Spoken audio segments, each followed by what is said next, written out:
Assalamualaikum warahmatullahi wabarakatuh. Kami dari kelompok 4 ingin memenuhi tugas akhir anatomi dasar, yaitu mengenai anatomi gastrointestinal. Perkenalkan, saya Syifa Salsabila Putri Marani dengan NIM akhir 5043. Saya Irfan Faturrahman Firdaus dengan NIM akhir 035. Saya Muhammad Farah Ramadan dengan NIM akhir 045. Saya Dewi Oktaviani dengan NIM akhir 054. Oke, baik selanjutnya adalah pemaparan materi. Boleh minta tolong di share screen?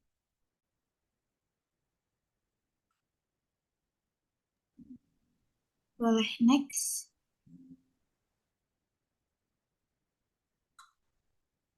Baik, sistem gastrointestinal. Sistem gastrointestinal adalah saluran pencernaan yang memanjang dari mulut sampai anus. Saluran ini berfungsi untuk mencerna, memecah, dan menyerap zat gizi makanan yang dialirkan melalui peredaran darah. Sistem ini terdiri atas yang pertama, cavum oris, yang kedua, faring, lalu yang ketiga ada esofagus, yang keempat ada gaster atau lambung, yang kelima ada usus halus. Next. Yang pertama ada cavum oris. Anatomi cavum oris.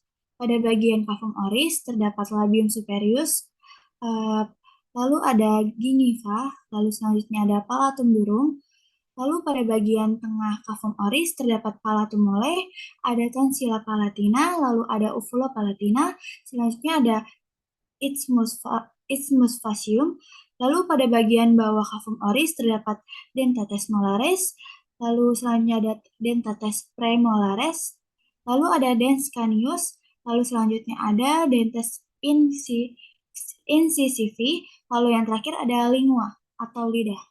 Next. Yang pertama ada lidah atau lingua. Lidah berperan dalam proses pencernaan makanan, memotong, mengunyah, merasakan makanan, menelan, serta berbicara. Secara garis besar, lidah dibagi menjadi dua, yaitu yang pertama, 2/3 bagian depan atau yang disebut dengan apex, lalu 1/3 bagian belakang yang disebut dengan dorsum. Next. Papila pada lidah. Fase superior pas olaris linguae dilapisi oleh ratusan tonjolan mukosa yang disebut papillae, yang terletak di 2/3 anterior lidah, yaitu yang pertama, papillae filiformis. Papillae filiformis terdapat pada anterior, berfungsi sebagai perasa manis. Lalu yang kedua ada papilla fungiformis, terletak di lateral kiri dan kanan sebagai perasa asin. Lalu yang ketiga ada papilla falata atau circumvallata yang terletak pada bagian medial yang berfungsi sebagai perasa asam. Lalu yang terakhir ada papilla foliata yang terletak di posterior, berfungsi untuk merasakan pahit. Boleh next. Lalu selanjutnya adalah otot lidah. Otot lidah dibagi menjadi dua, yaitu intrinsik dan ekstrinsik. Pada intrinsik merupakan terbatas pada lidah dan tidak melekat pada tulang. Terdiri dari serat-serat longitudinal, transversal, dan vertikal. Lalu disarafi oleh nervus hypologus. Lalu pada ekstrinsik otot lidah berfungsi mengubah bentuk lidah, terdiri atas musculogenecolosus, lalu yang kedua ada musculohygolosus, lalu yang ketiga ada musculostyloglosus, lalu yang terakhir ada musculopalatologlosus. Fungsi-fungsi dari ekstrinsik otot lidah yaitu menjulur, retraksi, dan elevasi. Boleh next.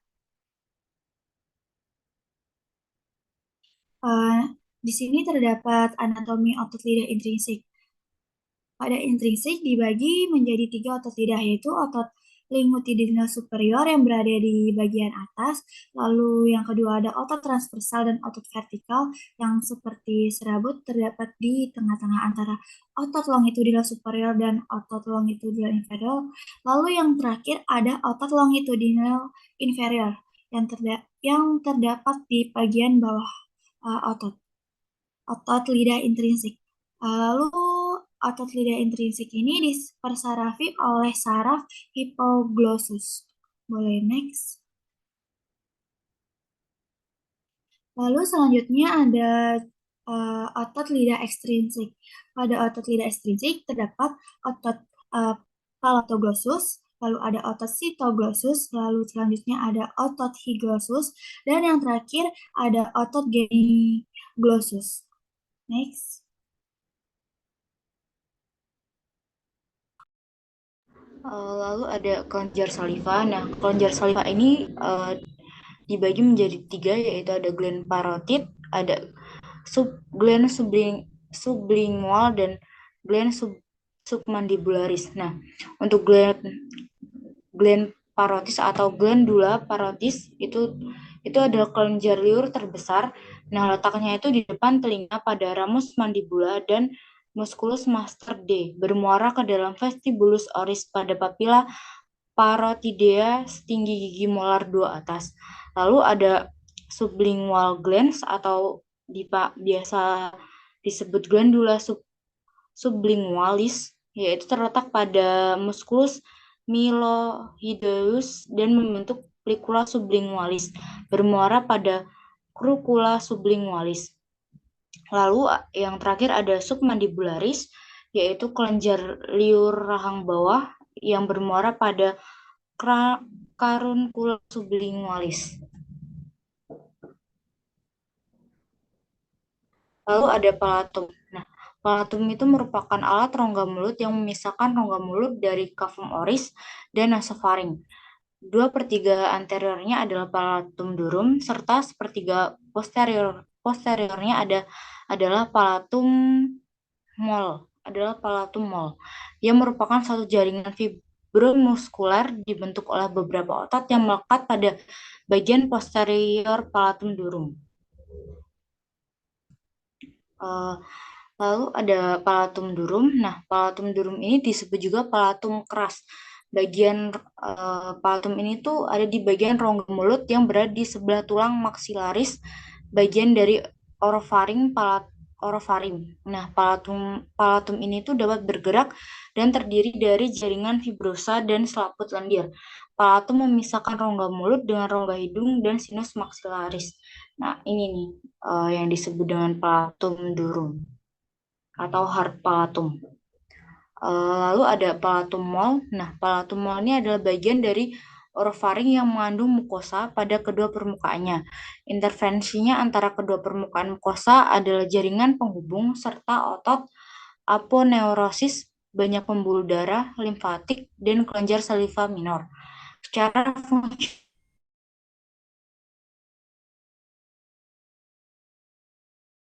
fungsional, palatum mol berbicara. Pada palatum mol terdapat uvula menonjol di garis tengah. 2 lipatan di tiap sisi uvula. Lipatan anterior disebut arcus palatoglossus dan lipatan posterior disebut arcus palatopharyngeus. Nah, di antara arcus diisi oleh tonsila palatina. Kedua arcus membentuk cekungan faring yang disebut isthmus faucium. Nah, untuk palatum mol ini palatum mol. Lalu ada faring. Nah, faring itu merupakan salah satu rangkaian pada manusia yang berbentuk kerucut mengarah pada rongga mulut dengan hidung yang terletak pada kepala kerongkongan dan laring. Nah, faring ini berfungsi sebagai alat penyaring dan pengatur makanan agar masuk ke kerongkongan atau esofagus dan memproses suara pada sistem pernapasan. Untuk struktur faring itu dibagi menjadi 3 lapisan, yaitu ada faring mukosa, faring fibrosa, dan ada lapisan mukosa, lapisan fibrosa, dan lapisan muskular. Nah, lapisan fibrosa, lapisan mukosa adalah salah satu lapisan yang bersifat sangat kuat dan elastis sehingga lapisan akan terlihat epital dan memiliki sel goblet yang berfungsi untuk melindungi dinding tubuh. Lalu untuk lapisan fibrosa yaitu merupakan salah satu lapisan yang memiliki jaringan yang sangat kuat dan sedikit elastis sehingga dapat disusun sebagai serat kolagen. Lalu lapisan muskular yaitu adalah lapisan yang salah satunya lapisan otot yang memiliki sirkulasi dengan memanjang berkombinasi pada kontraksi yang dapat menggerakkan makanan pada pencernaan tubuh manusia. Lalu untuk struktur faring sendiri terdiri atas yaitu nasofaring, lalu orofaring dan langiofaring. Nah, untuk di sistem gastrointestinal ini sendiri, laring itu hanya orofaring dan langiofaring. Nah, orofaring itu adalah salah satu bagian yang terletak pada rongga mulut yang dapat dilewati tekanan pada udara dan makanan sehingga dapat berperan pada sistem pernafasan dan pencernaan. Lalu ada langiofaring, yaitu langiofaring adalah salah satunya jalan yang dilewati oleh makanan dari mulut menuju esophagus. Nah, ini ada orofaringnya dan ini langiofaring.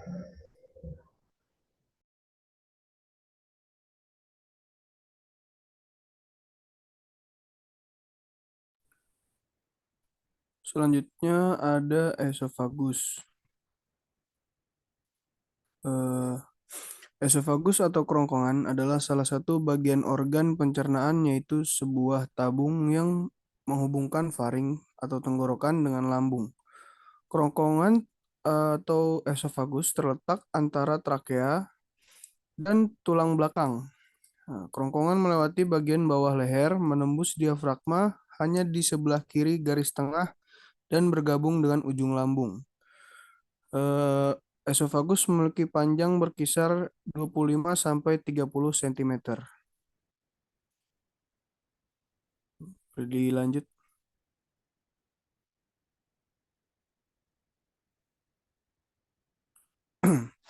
Selanjutnya ada lambung. Lambung adalah organ datar terbentuk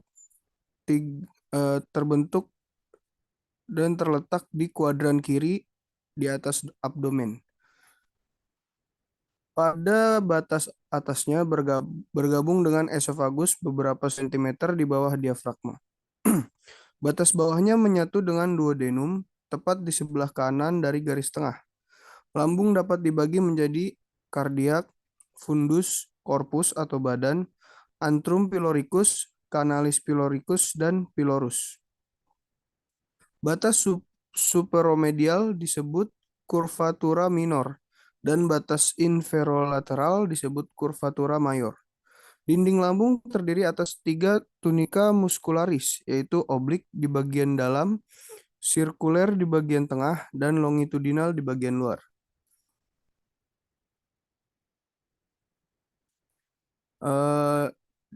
Bisa dilihat di gambar di sebelah kiri ini, bagian-bagian lambungnya itu kardiak, fundus, korpus atau badan, pyloricus antrum, dan pylorus. Serta di sebelah kanan ini terdapat 4 lapisan pada lambung, yaitu yang pertama lapisan mukosa, lapisan submukosa, lapisan muskularis, dan lapisan serosa. Selanjutnya ada usus halus.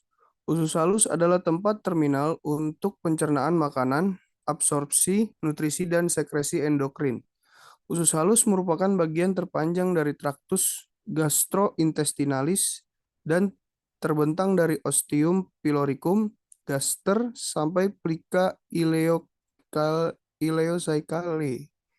Struktur berupa tabung ini panjangnya sekitar 6-7 meter dengan diameter yang menyempit dari permulaan sampai ujung akhir.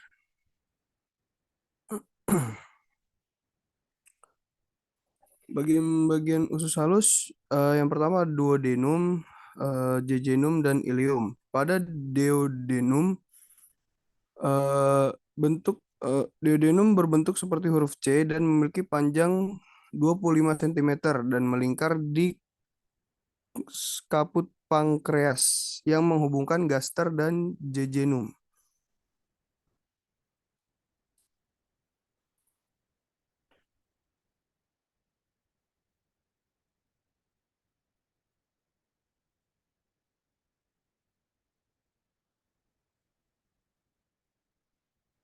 Selanjutnya ada jejunum, yaitu sebagian besar jejunum berada di kuadran kiri atas abdomen dan lebih besar diameternya serta memiliki dinding yang lebih tebal dibandingkan ileum.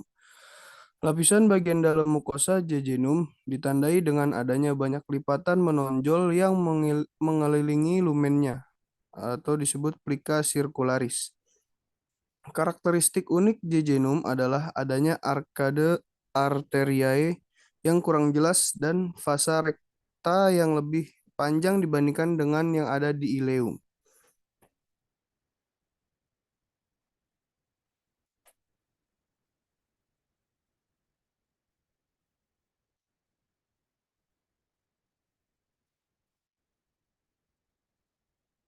Selanjutnya ada ileum. Ileum merupakan bagian ketiga dari usus halus yang akan berakhir pada ileocacal junction. Dibandingkan dengan jejunum, ileum memiliki dinding yang lebih tipis, lipatan-lipatan mukosa atau plica circularis yang lebih sedikit, dan kurang menonjol. Fasa rekta yang lebih pendek, lemak mesenterium lebih banyak, dan lebih banyak arkade arteriae.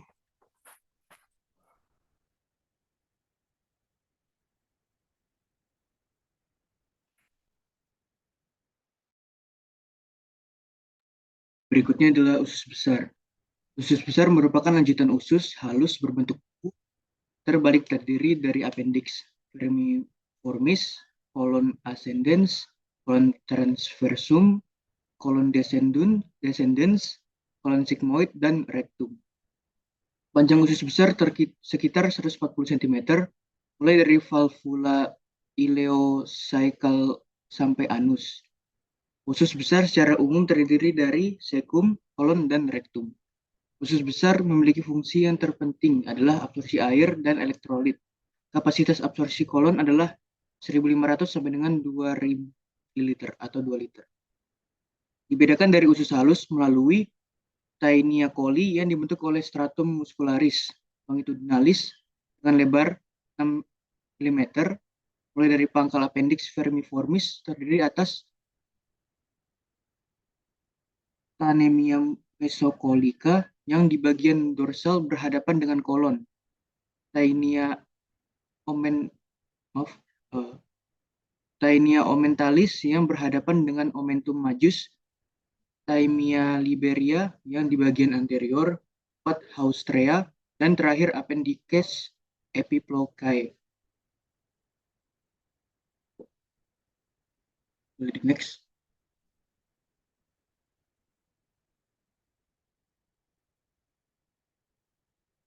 Jadi usus besar tadi terdiri atas cecum, kolon, dan rektum. Pada cecum ini adalah bagian usus besar yang menjadi peralihan antara usus kecil dan usus besar. Di cecum ini terdapat pula umbai cacing atau usus buntu. Cecum ini terdiri atau terdapat dua lubang, yaitu ostium ileocaecalis dan ostium appendicis vermiformis. Bisa dilihat pada gambar, yaitu gambar bagian kiri, yaitu cecum pada yang terlihat dari sisi anterior. Dapat terlihat anterior caecal artery, superior ileocaecal fold, superior ileocaecal recus, terminal part of ileum, inferior ileocaecal recus, mesentery of appendix, inferior ileocaecal fold, dan vermiform appendix. Pada bagian belakang atau inferior view terlihat tenia, terminal part of ileum, retrocaecal recus, dan vermiform appendix.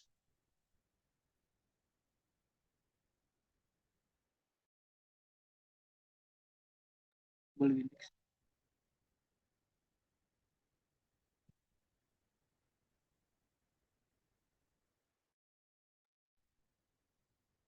Bagian kedua dari usus besar yaitu adalah kolon, dengan fungsi menyerap air selama proses pencernaan yang tempat dihasilkannya vitamin K dan vitamin H atau biotin sebagai hasil simbiosis dengan bakteri usus, misalnya E. coli. Membentuk massa feses, mendorong sisa makanan hasil pencernaan, yaitu feses keluar dari tubuh, pengeluaran feses dari tubuh, defekasi, dan terbagi atas kolon ascendens, yaitu lanjutan dari caecum atau cecum, membelok tajam ke kiri membentuk flexura coli dextra dengan lokasi di regio ilicia dextra dengan panjang 13 cm. Yang kedua adalah kolon transversum dengan panjang 38 cm yang terletak di antara flexura coli dextra atau flexura coli hepatica dan flexura coli sinistra atau flexura lienalis yang tergantung ke bawah pada mesokolon transversum. Berikut yaitu kolon descendens dengan panjang 25 cm, lokasi di regio ilicia sinistra, berjalan dari flexura coli sinistra ke bawah sampai ke pinggir pelvis dan melanjutkan diri jadi kolon sigmoid. Terakhir, kolon sigmoid adalah lanjutan dari kolon descendens yang letaknya mulai dari crista ilicia atau apertura pelvis superior sampai ke discus intervertebralis sacralis kedua sampai dengan ketiga berbentuk gelang S.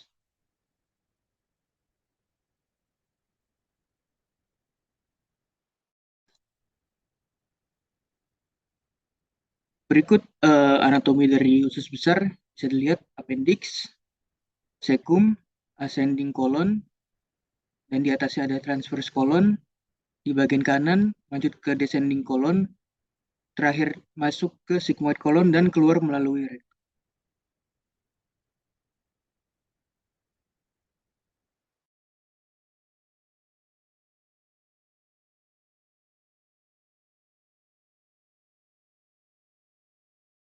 Bagian terakhir dari usus besar yaitu adalah rektum, yang merupakan sebuah saluran yang berawal dari ujung usus besar dan berakhir di anus. Rektum berfungsi sebagai tempat penyimpanan sementara feses yang biasanya akan kosong karena tinja disimpan di tempat yang lebih tinggi, yaitu pada kolon descendens. Jika kolon descendens penuh dan tinja masuk ke dalam rektum, maka timbul keinginan untuk buang air besar atau defekasi. Rektum terbagi menjadi 3 bagian, yaitu rektum bagian bawah, yaitu sepanjang 3-6 cm dari anal verge. Kedua yaitu bagian tengah dengan panjang 6-10 cm dari anal verge. Dan terakhir, rektum bagian atas sepanjang sekitar 10-15 cm dari anal verge. Umumnya rektum mencapai batas atasnya sekitar 12 cm dari anal verge.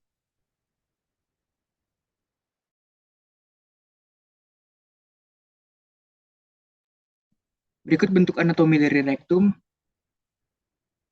Bisa dilihat pada gambar kiri, pada bagian atas yaitu mucosa, ulcerative colicis, muscle layers, serosa, diverticulum, sessile, dan lain-lain. Dan pada gambar di kanan yaitu adalah bagian rektum juga dengan detail panjangnya seperti tadi dikatakan.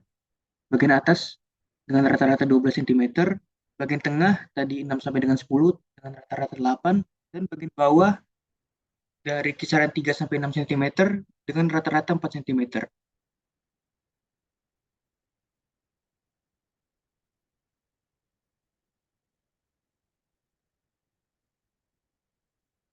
Baik, sekian dari presentasi dari kami. Kurang lebihnya mohon maaf. Assalamualaikum warahmatullahi wabarakatuh.